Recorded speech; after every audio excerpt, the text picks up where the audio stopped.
ഹസനെ, ഹസൻ്റെ പേരെന്താണെന്ന് പറയാം? എൻ്റെ പേര് ബിന്നിലാൽ. ഉണ്ണിന്നാണ് വിളിക്കുന്നത്. ഓക്കെ. അപ്പോൾ നമ്മുടെ ഈ കളരി ഏത് കളരിയാണ്? തെക്കൻ കളരിയാണോ വടക്കൻ കളരിയാണോ? തെക്കൻ കളരിയാണ്. ഓക്കെ. ആ കളരിയെക്കുറിച്ചൊന്ന് രണ്ട് വാക്ക് സംസാരിക്കാൻ പറ്റും? കേരളത്തിൻ്റെ തനത് ആയോധന കലയായ കളരി തെക്കനെന്നും വടക്കനെന്നും മധ്യ കേരള സമ്പ്രദായങ്ങളെന്നും നിലനിന്ന് വരികയാണ്.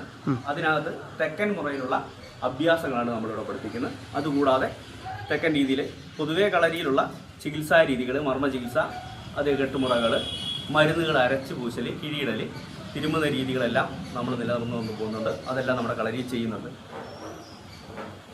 പിന്നെ നമ്മുടെ ഈ കളരിയിൽ പുറത്തുനിന്നുള്ള അതായത് ഈ ഇങ്ങനെ തിരുമലൊക്കെ ഉണ്ടല്ലോ, അപ്പോൾ പുറത്തുനിന്നുള്ള ആൾക്കാരെയും നമ്മളിതിനകത്ത് ട്രീറ്റ്മെൻറ്റ് ചെയ്യുന്നുണ്ട്. ഭാഗമായിട്ട് വരുന്ന അതെന്തൊക്കെയാണ്? ആ ട്രീറ്റ്മെൻറ്റ് എന്തൊക്കെയാണ്? നമ്മളത് എല്ലാ ദിവസവും രാവിലെ നമ്മൾ ട്രീറ്റ്മെൻറ്റ് ഉണ്ട്.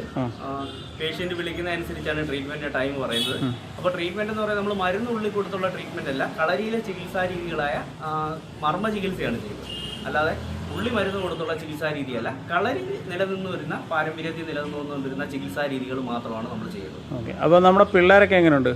നമ്മുടെ കുഞ്ഞുങ്ങളെല്ലാം അത്യാവശ്യം നല്ല കുഞ്ഞുങ്ങളാണ്. മറ്റ് ലഹരിയുടെ ഉപയോഗങ്ങളും കാര്യങ്ങളും ഒക്കെ ഇപ്പോൾ വർദ്ധിച്ചു വരുന്ന ഒരു കാലയളവാണ്. ഈ ഒരു സാഹചര്യത്തിൽ നമ്മുടെ കുഞ്ഞുങ്ങളെല്ലാം തന്നെ ഇതിലൊരു ആത്മീയ തലമുണ്ട്. കളരി എന്ന് പറയുന്ന ഒരു മഹത്തായ കലയാണ്. അപ്പം അതിൽ ഒത്തിരി ഒരു ആത്മീയ തലമുണ്ട്. ഏത് മതത്തിലോ ഏത് വിശ്വാസത്തിലോ ജീവിക്കുന്ന കുഞ്ഞുങ്ങളായാലും കളരിയിൽ വരുമ്പോൾ അതിൻ്റേതായ അച്ചടക്കത്തിലും നമ്മൾ വിശ്വസിക്കുന്ന ഏത് ഈശ്വരയിലായാലും അവരെ അർപ്പിച്ചാണ് നമ്മൾ കളരിയിൽ നിൽക്കുന്നത്. അപ്പോൾ അവരുടെ മാനസിക വളർച്ചയും ബുദ്ധി വളർച്ചയും ശാരീരിക വളർച്ചയും എല്ലാം തന്നെ കളരിയിൽ ഒരു വലിയ ഘടകമാണ്. നമ്മളിപ്പോൾ ഈ വർദ്ധിച്ചു വരുന്ന ലഹരി പദാർത്ഥങ്ങൾ, അതേപോലെ തന്നെ കുട്ടികളുടെ മൊബൈൽ ഉപയോഗം, അതിലൊക്കെ ഒരുപാട് മാറ്റങ്ങൾ വരുത്താൻ ഇങ്ങനെയുള്ള ആയോധന കലകൾ ഉപകരിക്കും അല്ലേ? തീർച്ചയായിട്ടും. അത് കളരി മാത്രമല്ല, നമ്മൾ എല്ലാ ആയോധന കലകളും ഒന്നിനൊന്നും നല്ലതാണ്. നമ്മളൊരിക്കലും നമ്മുടെ ആയോധന കല മാത്രമല്ല നല്ലത് എന്ന് പറയരുത്.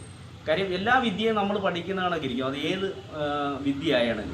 അതുകൊണ്ട് ഏത് വിദ്യ പഠിച്ചാലും അതിൻ്റെ പഠനം പൂർണ്ണതയിൽ പഠിക്കുക എന്നുള്ളതാണ് നമ്മൾ ഏറ്റവും. കുഞ്ഞുങ്ങളാണെങ്കിൽ നമ്മൾ ഇതിലോട്ട് ഇങ്ങനെയുള്ള ആയോധന കലയിലോട്ടൊക്കെ വരുമ്പോൾ അവർക്ക് മറ്റ് ചിന്തകളിൽ പോകാനൊക്കില്ല എന്ന് പറയാൻ കാര്യം, ചെയ്യുമ്പോൾ ഇത് കളരി ആയാലും ഏത് ആയോധന കലകളായാലും പഠിക്കുമ്പോൾ അതിന് വേണ്ടുന്ന കുറച്ച് എനർജി കാര്യങ്ങളും നമ്മൾ എപ്പോഴും ഉണ്ടാവണം.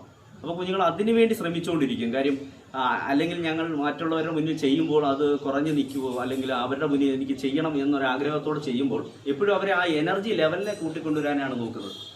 അപ്പോൾ എപ്പോഴും ആ ഒരു കുട്ടി മറ്റൊരു ചിന്താഗതിയിലോട്ട് പോകാൻ ഒരിക്കലും ശ്രമിക്കാറില്ല. അപ്പോൾ നമ്മുടെ കളരി എവിടെയാണ്? അതിൻ്റെ ലൊക്കേഷൻ ഒന്ന് കറക്റ്റ് എന്ന് പറയുന്നത്? നമ്മുടെ സ്ഥാപനം ഇവിടെ സ്ഥിതി ചെയ്യുന്നത് വെളുത്തമണൽ വില്ലേജ് ജംഗ്ഷൻ്റെ അടുത്ത്, വില്ലേജ് സഹകരണ